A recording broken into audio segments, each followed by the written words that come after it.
প্রিয় এইচএসসি পরীক্ষার্থীরা, তোমাদেরকে শুভেচ্ছা জানাচ্ছি। বিগত বছরের কিছু এমসিকিউ তোমাদেরকে এই ভিডিওতে দেখাবো। উদ্ভিদ বিজ্ঞানের অধ্যায় 8 টিস্যু এবং টিস্যুতন্ত্র। চলো শুরু করা যাক। প্রথম যে প্রশ্নটা সেটা রাজশাহী বোর্ড 2019 এবং বরিশাল বোর্ড 2017 সালে প্রশ্নটা এসেছিল। উদ্দীপকটা যে তোমরা দেখতে পাচ্ছ এটা একটা ভাস্কুলার বান্ডল। প্রথম যে প্রশ্নটা আছে যে বি চিহ্নিত অংশটির নাম কি? উদ্দীপকে এ, বি এবং সি চিহ্নিত করা হয়েছে তিনটা অংশ। বি চিহ্নিত অংশটা আমরা যদি একটু দেখি যে উপরে হলো ফ্লুয়েম, নিচে জাইলেম। জাইলেম এবং ফ্লুয়েমের মাঝখানে যে আয়তাকার ভাজক টিস্যুগুলো থাকে সেটাকে বলা হচ্ছে কেম্বিয়াম। তাহলে সঠিক উত্তর হবে কি? কেম্বিয়াম। জাইলেম এবং ফ্লুয়েমের মাঝখানে থাকে, এটাকে বলবো আমরা কেম্বিয়াম। পরের অংশটা দেখো যে এ চিহ্নিত অংশটির কাজ হলো, এ চিহ্নিত অংশটা হলো ফ্লুয়েম আর সি চিহ্নিত অংশটা হলো জাইলেম। এ চিহ্নিত অংশটির কাজ কি? এখানে অপশনগুলোতে আছে যে খাদ্য সঞ্চয় এবং দৃঢ়তা প্রদান। হ্যাঁ, এটা সঠিক যে ফ্লুয়েম খাদ্য সঞ্চয় এবং দৃঢ়তা প্রদান করে। পানি ও খনিজ লবণ সরবরাহ করে, এটা সঠিক নয়। উদ্ভিদ দেহে তৈরিকৃত খাদ্য পরিবহন করে, অর্থাৎ উদ্ভিদ দেহে যে খাদ্য তৈরি হয় সেই খাদ্য তৈরিকৃত খাদ্যটাকে পরিবহন করে। তাহলে সঠিক উত্তর হলো 1 এবং 3, অর্থাৎ খ। আমরা এর পরের প্রশ্নে চলে যাই। এরপরের প্রশ্ন যে উদ্দীপকটা দেখতে পাচ্ছ এটা একটা হাইডাথুড, পানি পত্রন্দ বলা হয় এটাকে। প্রথম প্রশ্নটা হলো যে চিত্রটি নিম্নের কোন কোন উদ্ভিদে দেখা যায়?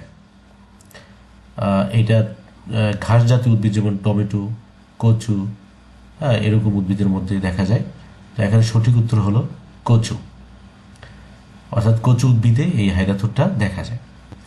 তারপর পরের প্রশ্ন হলো যে চিত্রের গঠনটির বৈশিষ্ট্য কি? চিত্রের গঠনটির বৈশিষ্ট্য হলো যে পানি নির্গমন ঘটে। আমরা জানি এটাকে বলা হয় পানি পত্ররন্ধ্র বা হাইডাথুড। এটার মাধ্যমে পানি নির্গমন ঘটে। এই যে এখানে রক্ষীকোষ আছে এবং পত্ররন্ধ্র আছে, এখানে রন্ধ্র আছে, এই রন্ধ্র দিয়ে পানি বের হয়ে যায়, তরল আকারে পানিটা বের হয়। শীর্ষে রক্ষীকোষ আছে, হ্যাঁ তাও সঠিক। এই যে এই রন্ধ্রের দুই পাশে দুইটা রক্ষীকোষ আছে এবং নিচে গহ্বর আছে, নিচে পত্ররন্ধ্রীয় গহ্বর থাকে। এই যে দেখো পত্ররন্ধ্রের নিচে এই জায়গাটা একটা গহ্বর। তাহলে এখানে সঠিক উত্তর হলো 3টাই, অর্থাৎ এই যে হাইডাথুড বা পানি পত্ররন্ধ্র, এটার মাধ্যমে কি ঘটে? পানি নির্গমন ঘটে।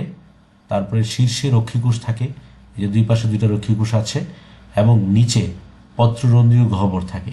এই যে এখানে ফাঁকা স্থানটা এটা হলো পত্ররন্ধ্রীয় গহ্বর। তাহলে এখানে সঠিক উত্তর 1, 2, 3, তার মানে ঘ।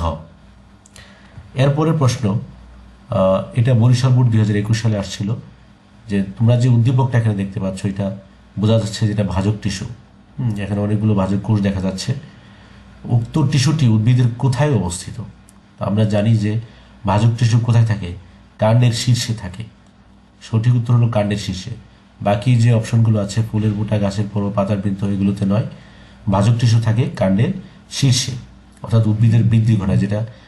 যে ভাজক টিস্যু উদ্ভিদের কাণ্ডের শীর্ষে থাকে সেটার কারণে উদ্ভিদের দৈর্ঘ্যে বৃদ্ধি হয়। তারপরের প্রশ্নটা দেখো, উদ্ভিদ দেহে উক্ত টিস্যুর ভূমিকা কি? বিভিন্ন টিস্যু উৎপন্ন করা। হ্যাঁ সঠিক, এই উত্তরটা সঠিক, কারণ আমরা জানি যে ভাজক টিস্যু থেকে অন্যান্য টিস্যু উৎপন্ন হয়ে থাকে। সুতরাং এটা হলো বিভিন্ন টিস্যু উৎপন্ন করা, এটা সঠিক।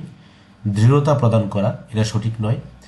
এবং বৃদ্ধি সাধন করা, এটাও সঠিক, কারণ এই ভাজক টিস্যুর কারণে উদ্ভিদের দৈর্ঘ্য বৃদ্ধি পায়। তাহলে সঠিক উত্তর হলো 1 এবং 3, 1 এবং 3 মানে খ। সঠিক উত্তর হলো খ। তো এই ছিল এই চ্যাপ্টারের 3টা তোমাদের সিজন এমসিকিউ প্রশ্ন, যেগুলো বিভিন্ন পরীক্ষাতে এসেছিল। আশা করি তোমরা এই প্রশ্নগুলোতে মনোযোগ দিয়েছ, এবং এই চ্যাপ্টারে আরও ভিডিও যদি দেখতে চাও তাহলে আমার চ্যানেলটাকে অবশ্যই তোমরা সাবস্ক্রাইব করবে। ধন্যবাদ।